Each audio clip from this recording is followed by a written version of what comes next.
भारत एक बहुत ही पौराणिक देश है जिसमें आज भी हजारों लाखों साल पुराने किस्से व कहानियां और उनसे जुड़ी हुई कई सबूत आज भी पाए जाते हैं। वैज्ञानिक इन चीजों की तलाश में खोज करते ही रहते हैं, जिन्होंने एक और रहस्यमयी बात खोज कर ली है। वैज्ञानिकों को मिल गई है सुग्रीव की गुफा। जी हाँ, उन्होंने खोज कर ली है रामायण काल की सुग्रीव की गुफा।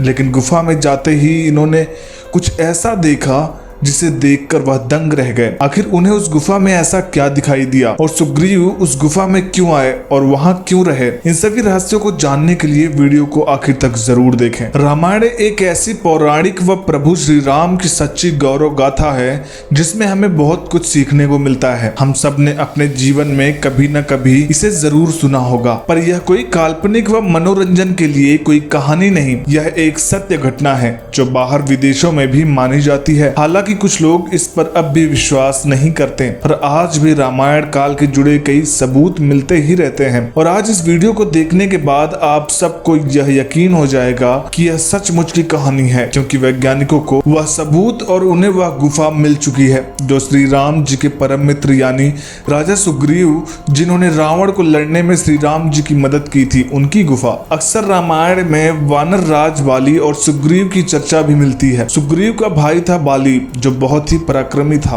दोनों भाई में खूब स्नेह था, लेकिन एक गलतफहमी के कारण दोनों एक दूसरे की जानी दुश्मन बन गए थे। इसी दुश्मनी के कारण सुग्रीव को एक पर्वत पर छुपकर रहना पड़ा था, क्योंकि बाली सुग्रीव को मारना चाहते थे, जिस वजह से उन्होंने ऋषि मुख पर्वत पर एक गुफा में अपने साथियों के साथ छुपने की सोची, जहां बाली नहीं जा सकता था। इस पर्वत पर बाली के नहीं जाने की बेहद खास वजह उसका अपना बल और पराक्रम था, जो उन्हें एक दिन भारी पड़ गया। बाली ने सागर मंथन के समय अपने बल से देवताओं की सहायता की थी। पुरस्कार के रूप में इनका विवाह अप्सरा तारा से हुआ और बाली के पास वह शक्ति थी कि वह जिस किसी से भी लड़ेगा उसकी आधी शक्ति बाली में आ जाएगी। अपने बल से बाली ने रावण को भी हरा दिया था। एक बार दुदुम्बी नाम का असुर बाली को युद्ध के लिए ललकारने लगा।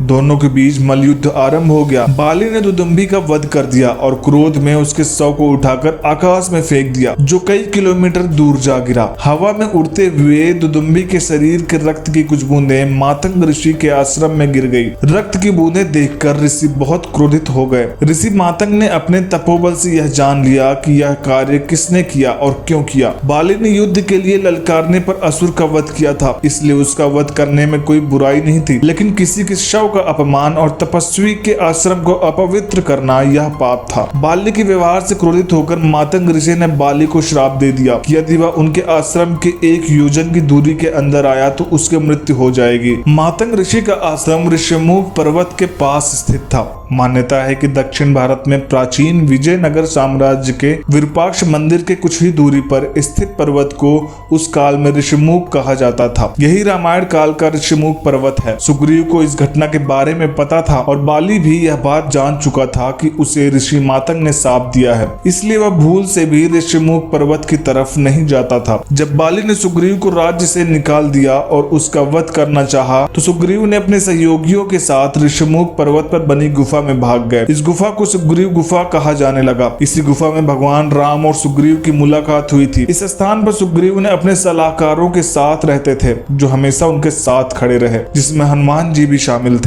वैज्ञानिक भी खोज कर इसी गुफा तक पहुंच गए, जो ठीक पर्वत के ऊपर स्थित थी। गुफा के बाहर कुछ लिखा हुआ था। वैज्ञानिक जब उस गुफा के अंदर गए तो उनके होश उड़ गए। उन्होंने अंदर देखा कि गुफा हजारों साल पुरानी थी। गुफा में पत्थरों व चट्टानों से बैठने की व्यवस्था कर रखी गई थी। गुफा में प्राचीन सक्रियता बनी हुई थी और कुछ बड़े पैरों के निशान भी थे, जैसे किसी जीव के हों। वैज्ञानिकों को देखते ही समझ आ रहा था कि यह कोई आम गुफा नहीं थी। यह बिल्कुल वैसी ही थी जैसे रामायण में बताई हुई थी, क्योंकि वह सुग्रीव की गुफा थी। वही गुफा जहां राम जी, हनुमान जी, सुग्रीव व उसके सहयोगी रह रहे थे। यह गुफा रामायण काल का जीवित प्रमाण था, जहां आज भी इस पर्वत का गुफा के समीप एक मंदिर बना है, जहां सूर्य देव और सुग्रीव की मूर्ति स्थापित है। दोस्तों, ऐसे ही रहस्यमयी बातें जानने के लिए चैनल को सब्सक्राइब करें, वीडियो को लाइक करें और शेयर करें, और सच्चे दिल से कमेंट में जय श्री राम लिखें।